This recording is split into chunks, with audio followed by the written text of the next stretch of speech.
Hi, Ajit.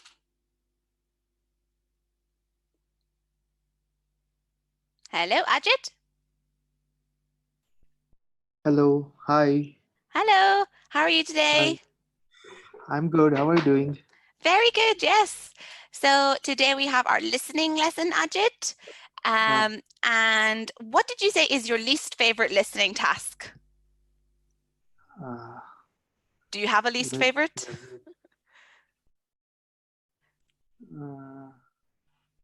uh, the summarize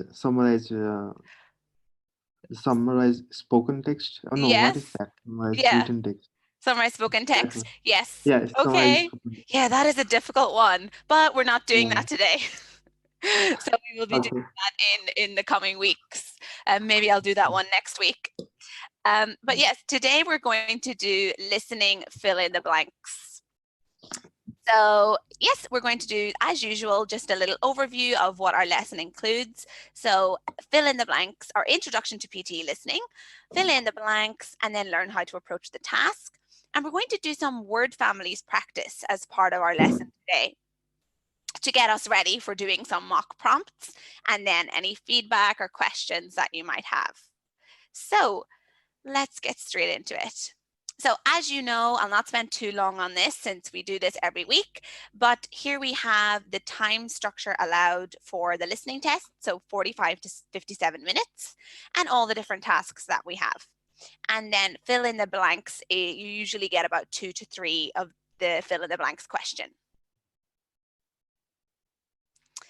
Then we have an overview of the listening section itself. So the important thing to note here is that fill in the blanks, the recording is 30 to 60 seconds. Okay. And yes, what is assessed? Your listening and your writing and your spelling of the different words that you hear. So you will see a transcript of a recording with numerous blank slots. Complete the missing words as you listen. So how do you feel about this task overall, Ajit? This one is easier compared to remaining tasks. Yeah, because it's just really listening for that word. The answer is there if you can listen Yeah, correctly. Probably correctly. one Yeah. of the biggest challenges is maybe the spelling. How's your spelling? Yeah, it's good. Yeah? But sometimes singular, plural, Mm. ed, we have some problem there. Yeah, so maybe when the sound of the word, you think it's a different form of the word. Yeah, sometimes I feel like it is a different word, or sometime the singular plural like yeah, s the last one as Mrs. or ed Yeah, it can be contain. very subtle. Yeah, Yeah, yeah, the sound can be very subtle. It obviously depends really on the accents and the speed of the speaker as well. So I have a variety of different accents and speeds for you to listen to today. So that will be good for your listening practice. So can you yeah. just give me a little summary of the task? Uh, Audio will be played, and we need to listen and fill the gap. Yes, exactly. Just listen and fill in the gap. So, yep, your response for fill in the blanks is judged on your ability to listen for missing words in a recording and type the missing words into a transcription. So then how is it scored? So it's scored on your content. So basically, does your response include all the missing words? And your content is scored by counting the number of right words with correct spelling in your response. So each correct word spelled correctly scores 1 point. Okay. And how long do you have to complete this task? So how long would you usually spend in this task, Ajid? Um, Once the audio closes, I take hardly 0.5 to 1 minute to Yeah, review my spellings.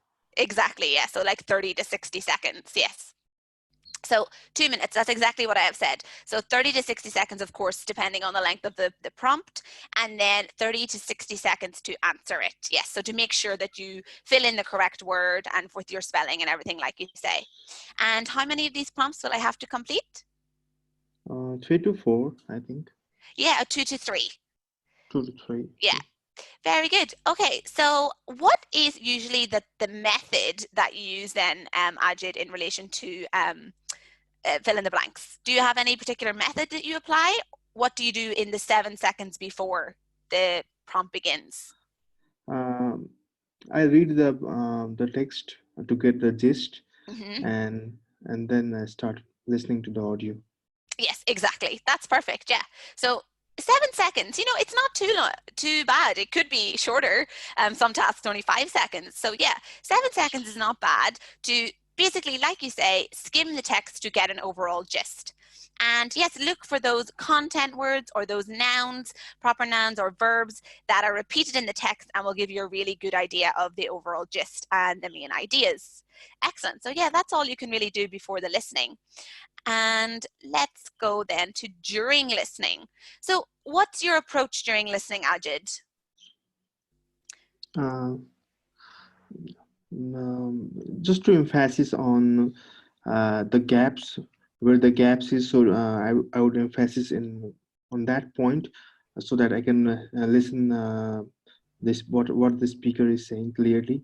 Mm-hmm. So give proper attention on the gaps Yeah, when the audio is played. great. And do you take down notes on your erasable notepad, or do you start to fill Yeah, in the words straight away in the text? I start fill the words straight away in the text, but I write in the way so that I can understand and correct it later. Ah, so you write like maybe in shorthand form. Yeah, Yeah, yeah. abbreviation. Yeah, exactly. That's a really good idea because really you don't have time as you're going through the listening, to make sure that you focus on the spelling at that time. And you're only going to get stuck if you really try and focus on it as you're going through. So yeah, Yeah, exactly what you said. During the recording, take notes and write in note form the words you think fill in the gaps. Write at least the word root. So even if you write, the most basic form of the word, for example, you write apply and the word was application, then, this is if you can't write really fast, if you can't write that word down fast. So if you at least write the word root, then you can look at the grammatical context and, the overall sentence to decide which word form is required. So have you ever done that before? yeah. I was using abbreviation, and I would write in the way so that I can understand and correct it later. Yeah, exactly. So yeah, like you said, don't worry about spelling at this stage and don't stop to write or type in the full answers. So that might seem obvious, but yeah, if you start writing in full answers and really focusing on each gap, then you'll miss the rest of the recording and probably miss some words. So that's Yeah, during listening. And yeah, like with fill in the blanks, it's all pretty, methodical. The approach, it's pretty obvious almost. And then after listening, so what do you do after listening? mm. After listening, Mm-hmm. if I get the word, then I would write straight away. Otherwise, I always have a doubt in my mind. If there's something wrong, then I always think that there might be something wrong, and in that case, there's always wrong. There's no Yes. yeah, there's no any cases like I blindly wrote any word and that is right. There's never such cases. Yeah. So you So think if you don't get it down when you listen to it, then it's impossible to get it. yeah, yeah, Yeah. Yeah. And also with fill in the blanks, it's similar to, in the sense of highlighting correct words last week when I said, at the end of the day, if you write down some word, but then you start doubting yourself, thinking, oh, but does that make sense? Just go with what you heard in the short note form, because once you've listened to it once, really, that's it. You can't listen again. So you need to trust your intuition on the note that you've written down. After that, it's just deciding, is it the correct grammatical form for the context? yeah. So yeah, review your answers and click on to move on to the next option and don't waste too much time on it. Okay, so let's look then at a little activity for today. So word families. If you cannot write the words on the erasable noteboard booklet, so that's if you're taking notes, separate, fast enough. So if you can write the words fast enough, you could only write the word roots and continue following the text. So you can then use the time after the recording to decide the correct form of the word based on grammar and context. So let's practice some of this now, okay? So here we have 7 different words, okay?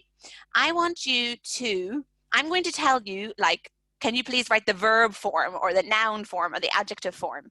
And I want you to write down the correct form of each word. Do you understand? Okay. Yes? So, Ajit, can you today write in the little chat box so that we can see your spelling. Let me see, where's the chat box? Okay. Yes? Okay. Yeah. So we can write in the chat box and then we can see our spelling. Okay, so the first word, what's the first word there? Obey. Obey, excellent. So I want you to write down the noun form of obey.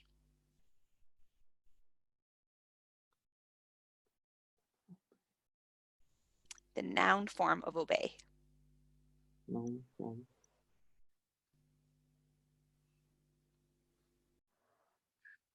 Okay. And you can just type it in the box.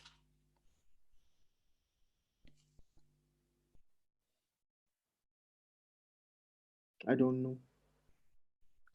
No? That's okay. We can move on to the next one and then we can look at it. I have the answers on the next screen, okay? Okay. So what about the adverb of measure?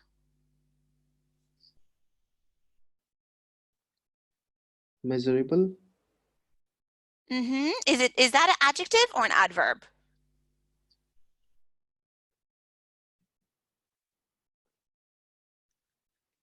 Adverb, I think adverb. So measurable? Yeah. So if you say he measured, I'm just going to use measured as a verb. He measured it measurable. That would be it. Measurable is the adjective form. So what could be the adverb form? Think about the ending that we have on adverbs a lot.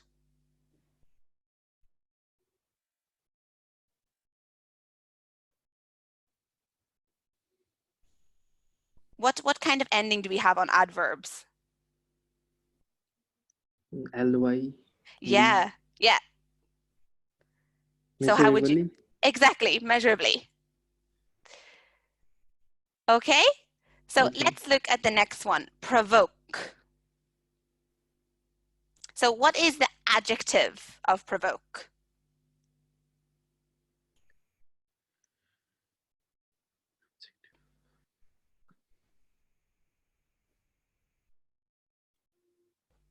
Not sure. No worries, no worries. I'm putting you under pressure with these activities. Okay, let's go for, do you know any other word forms with provoke? Can you think of, so even if I'm not putting you under pressure to decide, you know, the adjective, the noun, just throw out different word forms of provoke.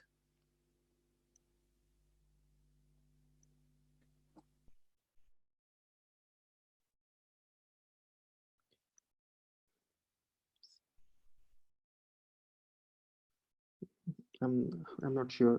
Don't worry at all. So this is really good because I will give you the opportunity to take down the notes and then you can look at the words today. I think I'm just putting you under pressure. Don't worry at all, Ajid. Okay, so what about omit? What other words do we have? Yes, omitted. Omitted. Excellent, yeah. Any other words for omitted or omit? Omittable.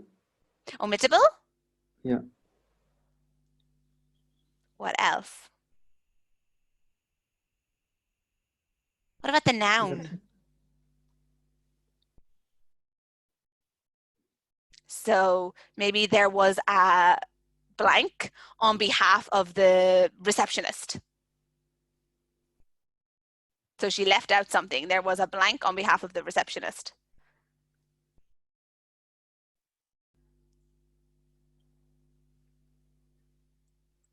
I know you were going to know this word whenever I show you it. But that's okay. I will show you it in a minute. And then what about nature then? What other words do we have for nature? Nature.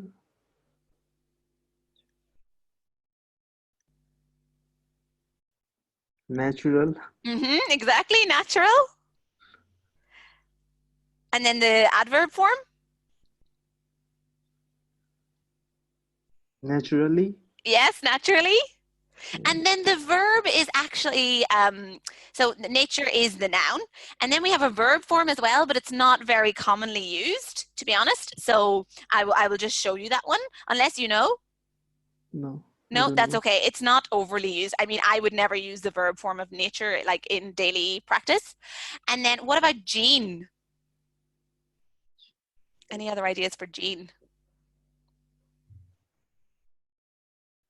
Generous. Generous. So is generous. So what is gene is of course to do with DNA and stuff like that, Yeah, right? DNA. Yeah, Yeah. yeah. So generous. It's got a similar Different spelling. syllable. Yeah, but it wouldn't be the same word family. Yeah, Yeah. So let's look then at urge. What about urge?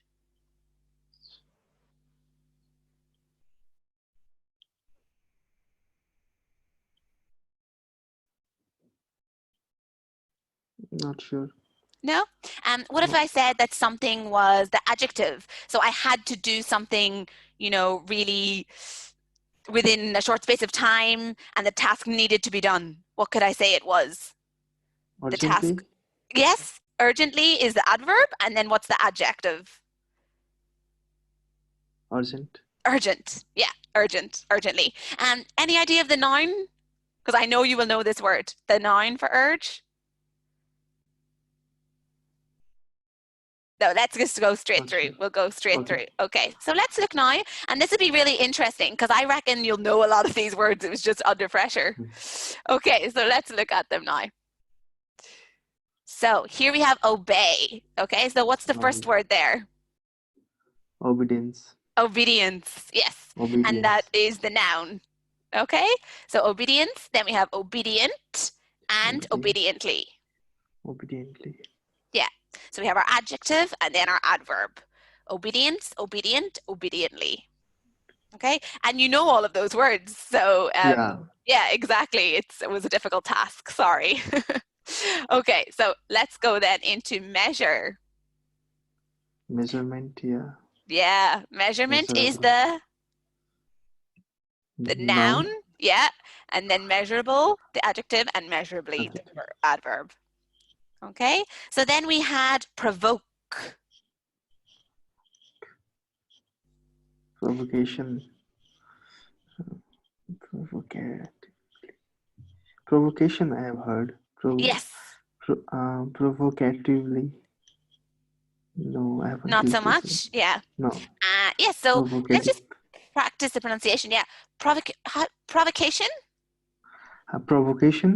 provocatively, Provocatively. and provocative.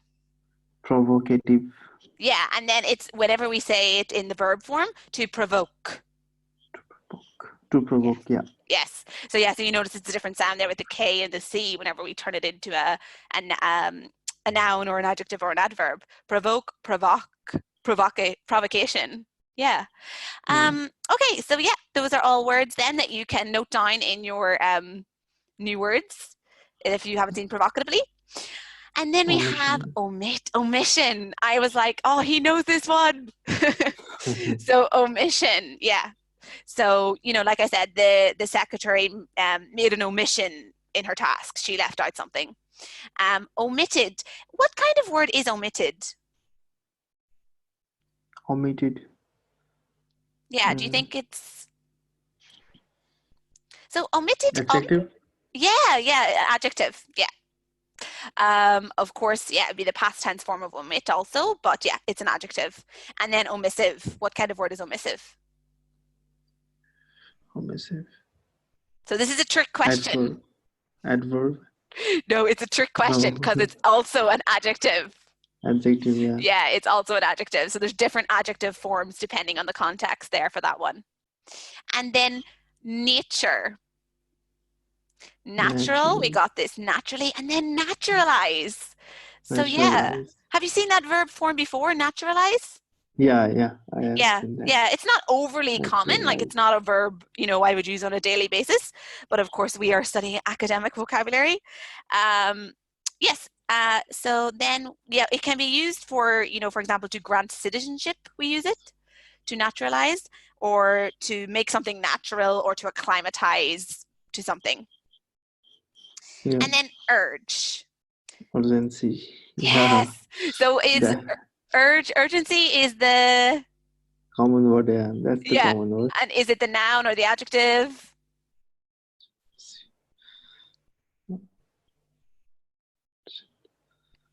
Adjective, I think. I think adjective. So Not sure. that's okay. It's the noun, yeah? So then urgent is the adjective and urgently the adverb. And then assign. So did I do assign? I think I might have No. left. I might have left assign out of my list. Sorry about that, Ajit. So yeah, assign. Assignment. Assignable, yeah, Yeah, assignee, and assignment. assignment. Assignment. Yeah. What about assignee and assignment? What do they have in common? Common. In terms of the word form? So Assign. what word is assignment? What kind of word? So I Noun. submitted my assignment, exactly, a noun. And then assignee is also a noun. So an assignee is like a person, you know, like the person who assigned the thing is the assignee. Okay.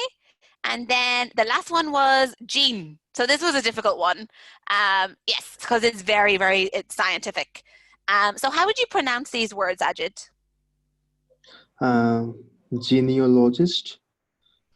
Uh, Genealogy. Mm-hmm. Genealogical. Yes, genealogical, genealogy. So we don't really pronounce overly the A in Yeah. genealogy. Genealogy and genealog. I'm getting tongue twisted. Genealogist. Yeah. Okay. Genealogy. Yes. Also, you know, like you could say the genetics, Genetics. Yeah. genetics, or geneticist. You know, words like that also can come within that family. Okay, yeah, so that's just an activity to show you that if you really know your word families, then, well, even if you hear the word and you only hear the word root, then you will be able to fill in the correct word afterwards in that 30 seconds time. So that's really why we do that task, in order to assist you. If you don't hear exactly what the word is, but you only get, for example, obey, then you can try and figure out what the word form is correct in the context of the sentence. Yeah. Okay, so maybe you can try that as we go through the word mock prompts. Okay, so let's get straight into the mock prompts today. I'm sure you're thinking, yes, let's just get to the mock prompts.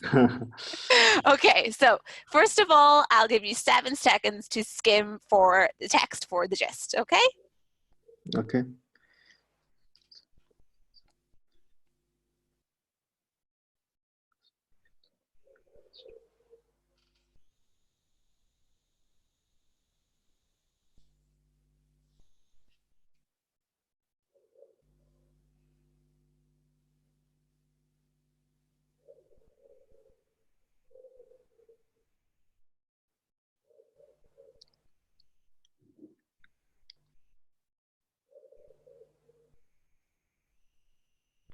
Okay, Ajit, so what do you think is Okay. the overall text of the gist of that text then? Mm.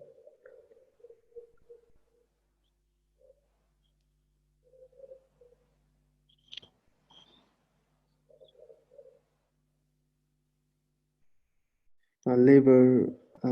Importance of labors. What bring them together. The innovations. Mm-hmm. So what's And it to do with? It's to do with like government, policies. yeah, policy and government within, of course, what country? Canberra. Yeah, so Canberra is the city in what country? Australia. Yeah, perfect. Yeah, so in Australia, and it's talking about policy and different things like that. So that's enough to give you the gist. You know, different governmental words here might come into play. Okay, Yep. so let's go straight in then. And yes, so just remember, listen and take notes. So obviously write down your word that you think it is. If you want, you could just write the word root and then take the time after to make sure you get your spelling.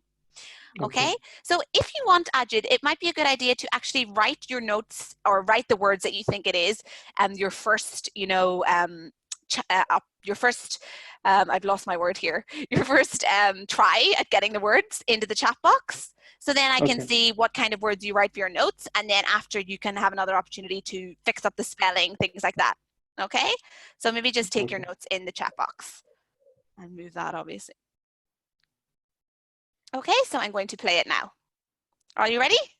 Okay, I'm ready. Let's go. One seminal difference in policy remains. The Coalition has not matched what is Labour's most important innovation promise. That is to bring together responsibilities for innovation, industry, science and research under one single federal minister. Innovation responsibilities currently lie within the powerful Department of Education and Science, and while there is a separate industry department, it has little influence within Cabinet. This has hampered policy development and given Australia's innovation policies a distinctly science and research bias.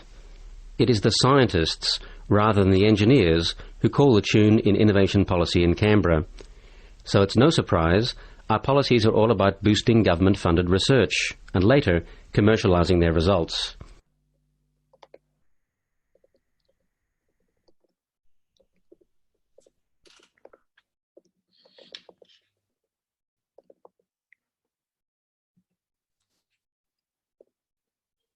Okay, excellent. So I can see already that you have, you've all of the words correct in terms of, the content of the word, but some of the spelling or some of the word forms. Spellings are mistake.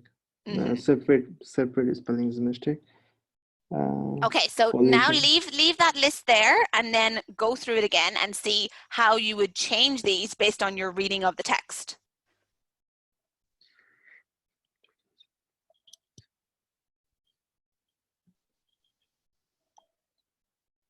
It's coalition, I think. COLLISION.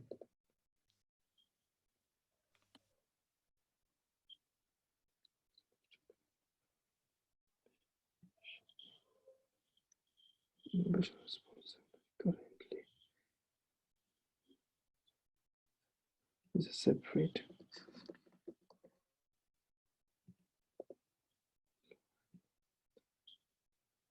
Sorry. Hampered.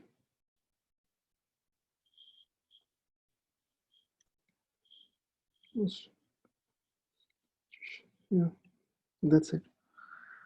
Okay, so you would leave all the words the same except for coalition, which you've changed to collision, and the spelling of separate. Yeah. Yes? Yeah. Okay, well, since you have included your words there, I'll give you the opportunity to listen one more time, okay? Ajit, can you hear me? Yeah, I can hear. Yeah, so I will give you the opportunity to listen one more time and almost correct yourself before we look at the answers, okay? Okay. Let's go. One seminal difference in policy remains. The Coalition has not matched what is Labour's most important innovation promise. That is to bring together responsibilities for innovation, industry, science and research under one single federal minister. Innovation responsibilities currently lie within the powerful Department of Education and Science, and while there is a separate industry department, it has little influence within Cabinet. This has hampered policy development and given Australia's innovation policies a distinctly science and research bias. It is the scientists, rather than the engineers, who call the tune in innovation policy in Canberra. So it's no surprise our policies are all about boosting government-funded research and later commercialising their results. Yeah, it's coalition, I think. It's coalition and it's bias, not biased. Excellent. Yeah, so good. You're able to correct yourself. Okay, so let's look at your answers now compare them to the answers. Okay, so yes, the coalition one was really interesting because you wrote coalition, then you changed it to collision, and then coalition. So I think that's a really good example of trust your instinct. Yeah. Isn't it? So were you familiar with the word coalition? Yeah, I have heard this word. Yeah, so whenever like two different parties come together in government to govern, so yeah, like trust your instinct on that one because you got it exactly right the first time. So we can.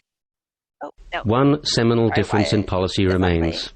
The Okay, coalition. yeah, so you can see your spelling is perfect and everything, so all good, okay? And then the next one, currently. So yeah, innovation responsibilities currently, that was correct. Okay, so currently. And while there is, and yes, so you just had to correct your spelling there, so that's fine. You can do that in your 30 to 60 seconds, so separate. And then we had, this has hampered. Yep, so that was perfect. Hampered was correct. And given Australia's innovation policies are distinctly science and research, and you changed it correctly there, Ajit, to bias. Yeah, perfect. So bias was the noun, research bias. Okay. Biased would be an adjective. So I am biased towards something. Okay. And yes, then, so it's no surprise our policies are all about Boosting. Yes, perfect. Boosting. And then we had, so you left it there at commercialization. So this, you got the correct word, not the correct word form. So it was commercializing. Okay, commercializing. So what do you notice about my spelling of commercializing? There's S-I-N-G. Yes, and that is just because it's a British English spelling.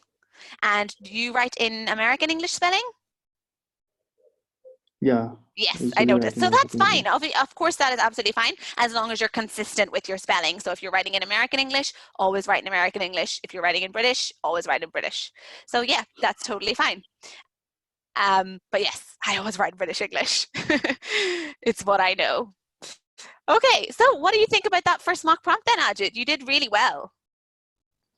Yeah, the last one I missed it. Yeah, the commercialization even don't fit in this sentence. Literal commercialization, their results. Yeah. Yes, it should exactly. Be commercializing.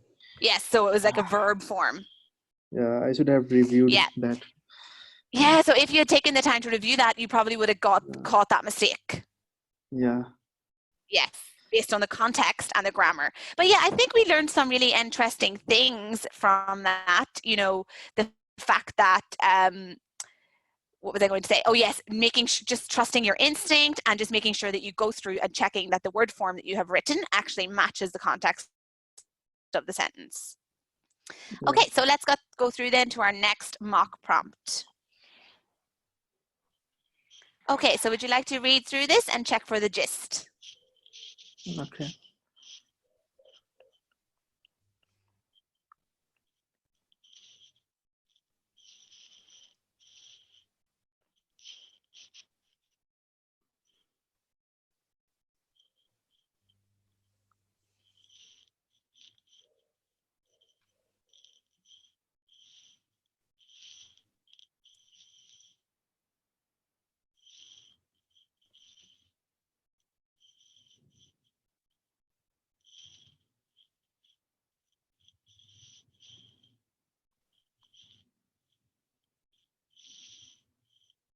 Yeah. I got to this. It's the relationship between how chemistry and biology are linked and their process involved in our body. And yeah, and it seems to be something to do with a course. You know, maybe a course at university or a course that people are studying. Yeah. In relation to these topics. Course. Yeah. Yeah. Okay, so I will play the recording now, and the same as last time, you can write the words in that you think that they are. Okay? Okay. Let's go. We've decided to adopt, just as a loose theme for the course, a biological theme, so that you can see the connections between chemistry and biology and the things that you might consider doing in the future. We want you to think about the molecules that are relevant to your body, the processes that occur in your body, the chemistry that's going on, and how energy plays a role. And we divided the course into 4 sections, and after each section there will be a midterm. The first one, or an exam. The first one is about matter. Hello, Ajit? Yeah. Sorry, there was a problem with the recording there. Did you hear the end of it? Yeah, I heard that. Oh, you heard it fully? Yeah, I heard it. Okay, so let's do the same thing as last time. I'll play it again, and you can go through and check your correct yourself. Actually, now I'm going to give you the opportunity, sorry, to check based on the reading. Okay. Okay? Biological.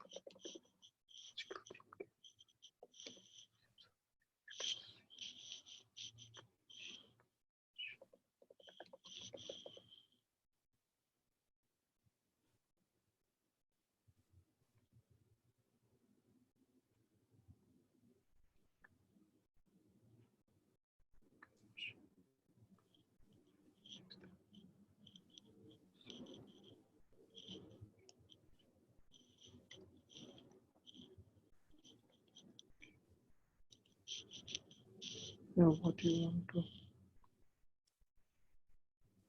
Okay, so have you written in your words that you might change? Yeah. Let's see. Last portion is about matter. I think this is the correct one. Not Okay, sure that's your about. final answers. Okay, Okay. you're not sure about? Connection or connections? Okay, interesting. Well, I will tell you the good news that I don't think we need to listen to it again, because it looks like you have everything correct. So let's go and check. So yes, biological.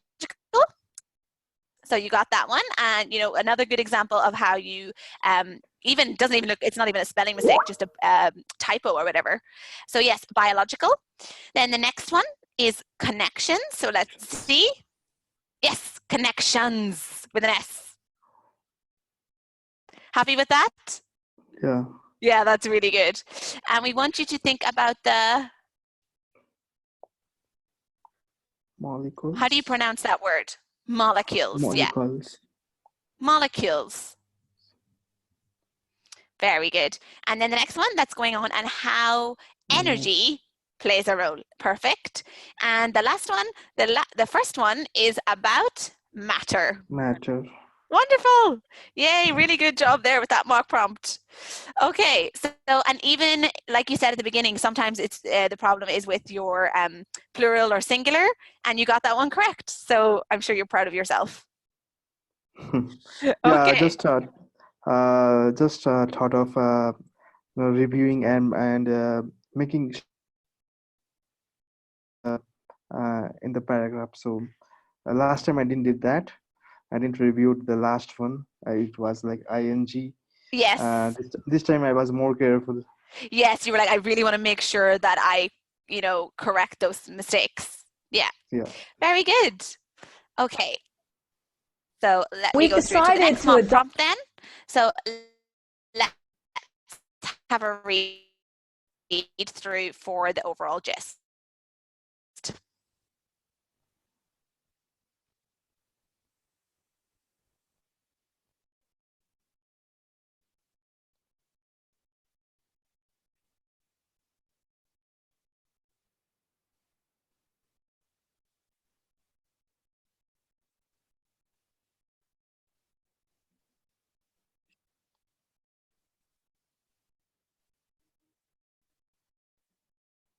Okay, Ajit, so what do you think of the Yeah. gist? It's how high blood pressure affect human being and what needs to be done. What are the methods we need to carry out to reduce the risks of high blood pressure? Exactly, and it's like a study showing what happened in a study and the results from that. Yep, excellent. Okay, so this is kind of like a medical one. Yeah. Okay, so let me play the recording, and again, you can type into the chat box. Okay? Okay. Let's go. High blood pressure is strongly tied to unhealthy lifestyle decisions. Fortunately, certain dietary decisions can stave off the risk of a high reading. So what is the best diet? A long-term study concluded in 2014 found that people who ate more protein had a lower risk of high blood pressure. For those who ate an average of 100 grams of protein per day, there was a 40% lower risk of having high blood pressure than those on a low-protein diet. Those who also added regular fiber into their diet saw up to a 60% reduction of risk. Being inactive is also linked to high blood pressure. Therefore, increasing activity levels will reduce a person's blood pressure and the risk of cardiovascular complications. A stronger heart can pump more blood with less effort. If your heart can work less to pump, the force in your arteries decreases, lowering your blood pressure. Okay, so let me have a look at your words. I'm writing. No worries, take your time.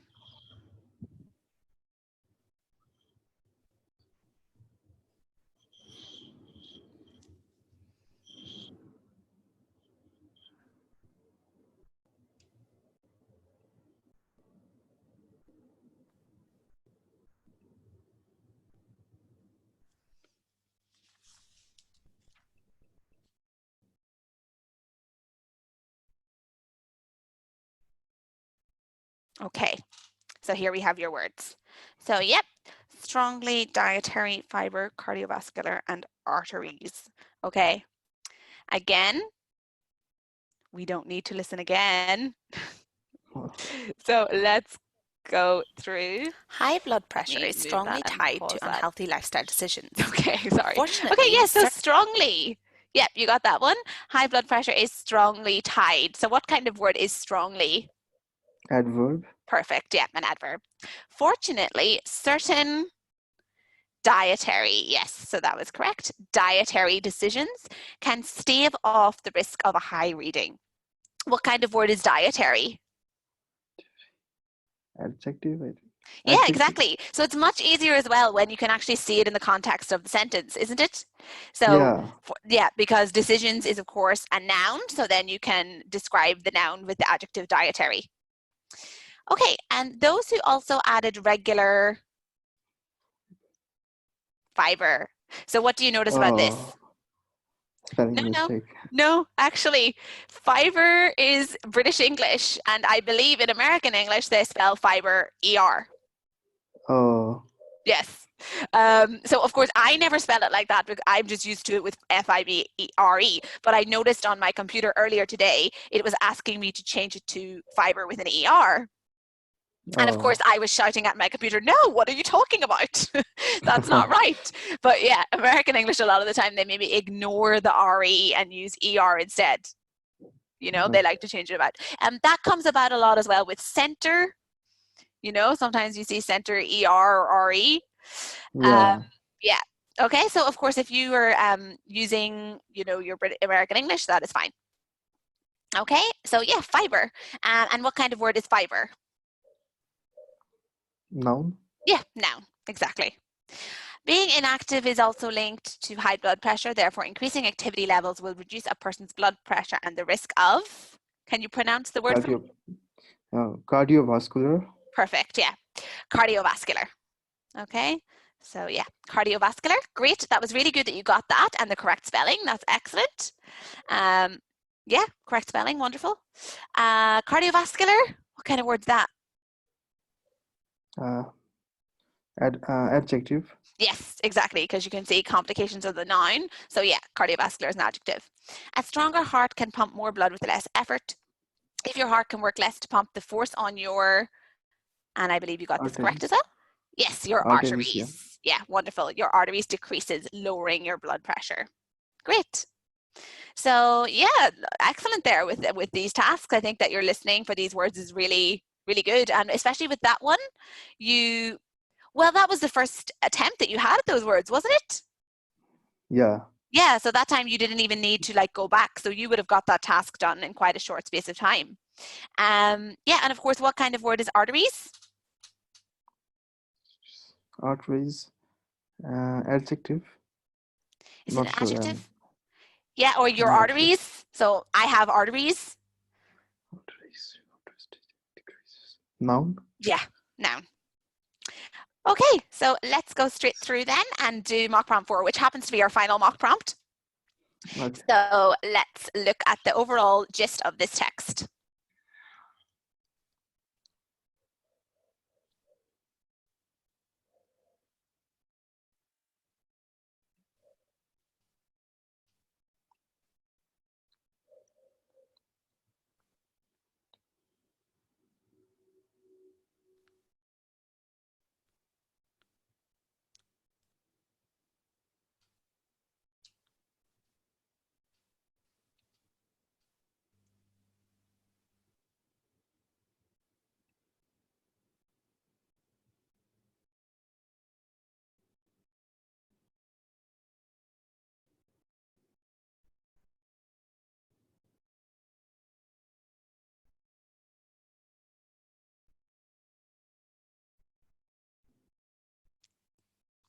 So what's this about, Ajid? It's about a predator. A huge creature. There might be some discovery names, names of discoveries. Yes. What kind of creature? Or what kind of predator?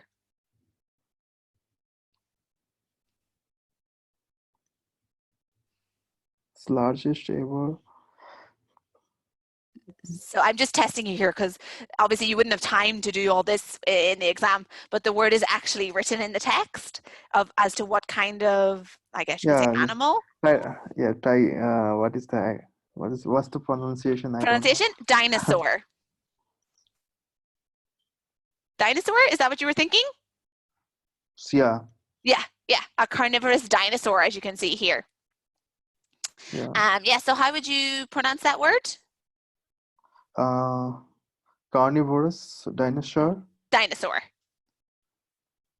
Yep, perfect. Okay, so let's start the recording then. Are you ready? Yeah. Let's go. A Tyrannosaurus rex has been identified as the largest ever unearthed in a discovery that reveals the sheer scale of the planet's most iconic prehistoric predator. Weighing in at 8,870 kilograms while it was alive, the creature was bigger than any other carnivorous dinosaur known to science. The specimen was nicknamed Scotty, after the celebratory bottle of Scotch scientists drank following its discovery nearly 2 decades ago. This is the Rex of Rexes, said Dr. Scott Pearsons, a paleontologist at the University of Alberta who led the study investigating Scotty's dimensions. There is considerable size variability among Tyrannosaurus. Some individuals were lankier than others, and some were more robust. Scotty exemplifies the robust. Not only is this dinosaur larger and heavier than any other T-Rex that has been discovered, it is thought to have lived into its early 30s, making it the oldest as well. By Tyrannosaurus standards, it had an unusually long life, and it was a violent one, said Dr. Pearsons.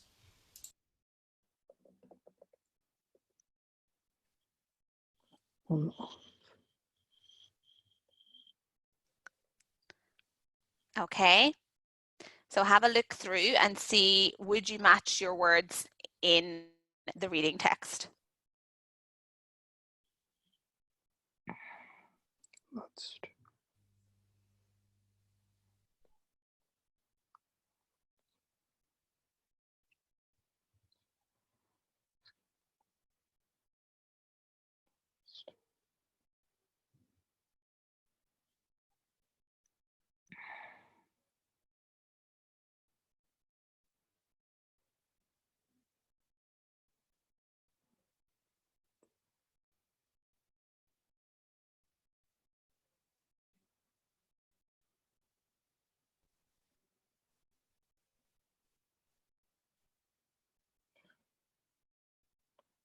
That's it.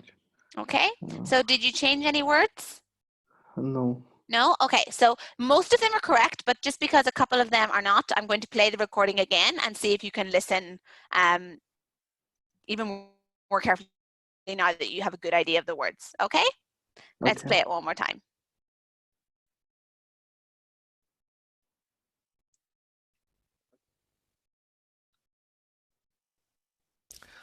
A Tyrannosaurus rex has been identified as the largest ever unearthed in a discovery that reveals the sheer scale of the planet's most iconic prehistoric predator.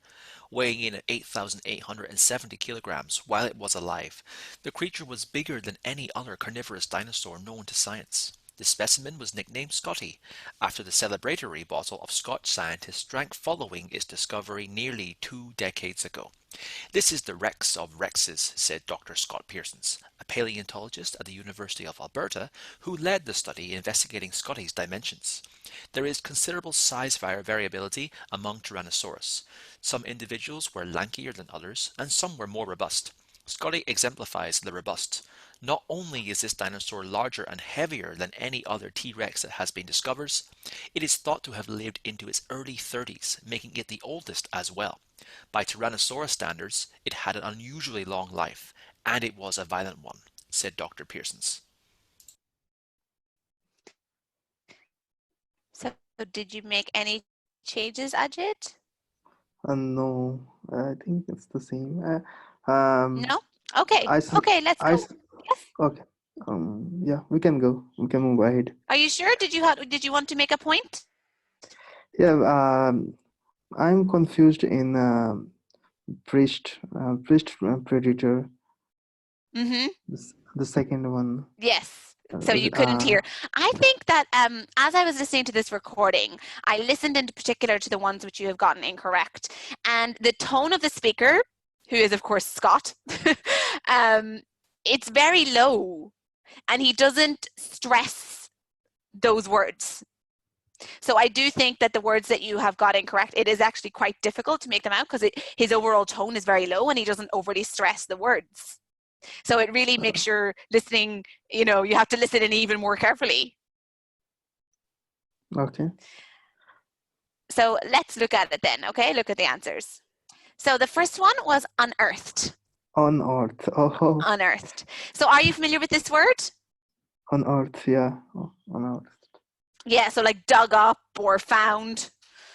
Yeah, so it's, again, maybe it's a word you just don't use too often. So, like on Earth, unearthed. I mean, I can see how you got that. A Tyrannosaurus rex has been identified as the largest ever unearthed. Very similar. Okay, so I mean, your breakdown of the syllables was really good. Okay. Yes, so that's that one. In a discovery that reveals the sheer scale of the planet's most iconic prehistoric predator. Oh. What did I say? Prehistoric. Yes. Sorry. Yes. So I think that is a really good example of showing you, the tone of the speaker, the words that they stress, their overall tone. Because if I read that, probably it would have been more high pitched and maybe easier to understand. Mm-hmm. But yeah, we have to listen to many different voices and accents. So yeah, prehistoric, and you wrote down priest. Again, you got some of the syllables. Priest, prehistoric. Yeah, not bad. Okay, and then the rest of them, I believe, are all correct. So the specimen was nicknamed Scotty after the celebratory. Yeah, perfect. Celebratory bottle of scotch. Then we have, so what kind of word is celebratory?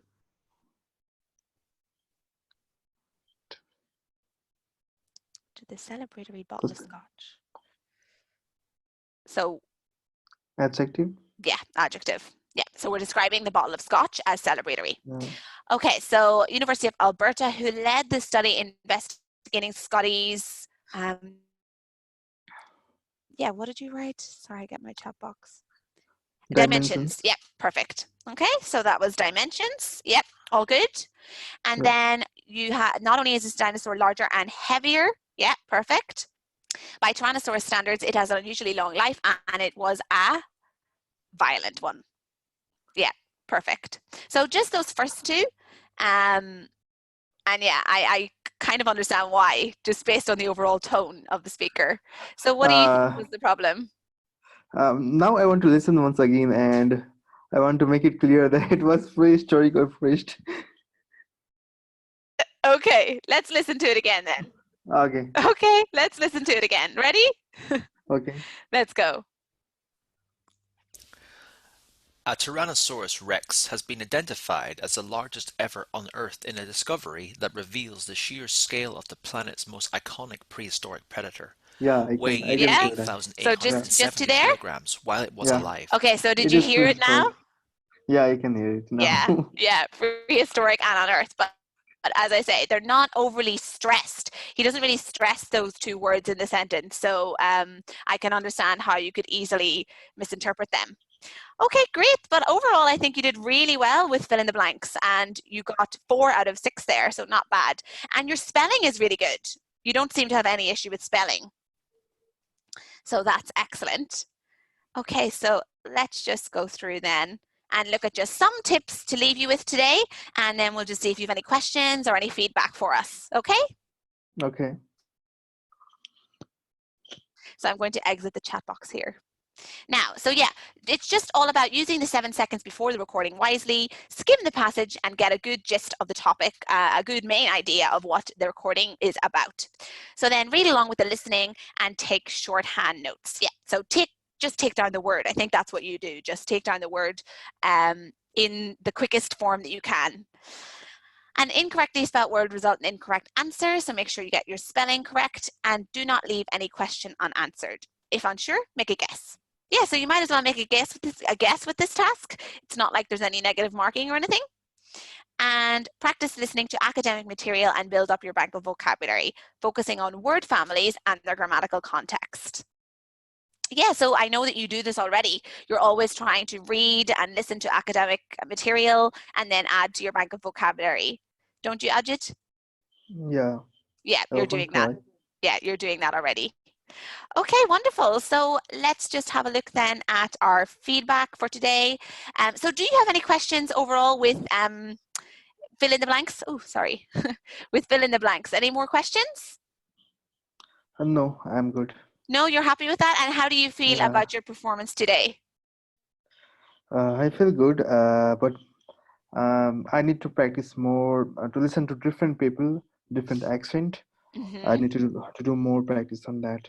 Yeah, that's really important, isn't it? Because even, the pronunciation of different words. For example, in the recording in one of them, I noticed someone said research, but I would actually say research, so I would emphasize the RE. Oh, So it really, like you say, it's all about getting practice and listening to different accents and hearing all the pronunciation and even the tone. I think the tone is so important. If the person speaks really low or if they speak at a higher pitch, maybe it's easier to understand. yeah. But yeah, that's a really good point. Anything else you think you'd like to work on? Yeah, more familiarize with the word, learn more word families like you said me. Yes. Yes. I need to work on that. That was new to me, and Yeah. it was a great lesson. I will continue that. Yes. So that task that I had at the beginning, whenever you are asked, like, okay, think of the adjective, the noun, the adverb of this word in that unnatural way, it's sometimes hard to really go straight away. But when you see it in the context of the sentence, then you can really Yeah, figure it out more. But yeah, it's just yeah, making sure that you know each of the different word forms of any given word. And you never know when it might be beneficial, like, for example, with commercializing or commercialization. yeah, Yeah, and if you had looked at the sentence again, you knew straight away after, you were like, okay, yeah, I know commercialization as the noun wouldn't work in that context. yeah, Yeah, so you're going to improve on, have a look at word families and maybe get a practice with more listening to different accents and things like that. yeah. So yeah, any other questions for me today, Ajit? Uh, no, I don't have any question. How many more classes I'm gonna have for listening? Like,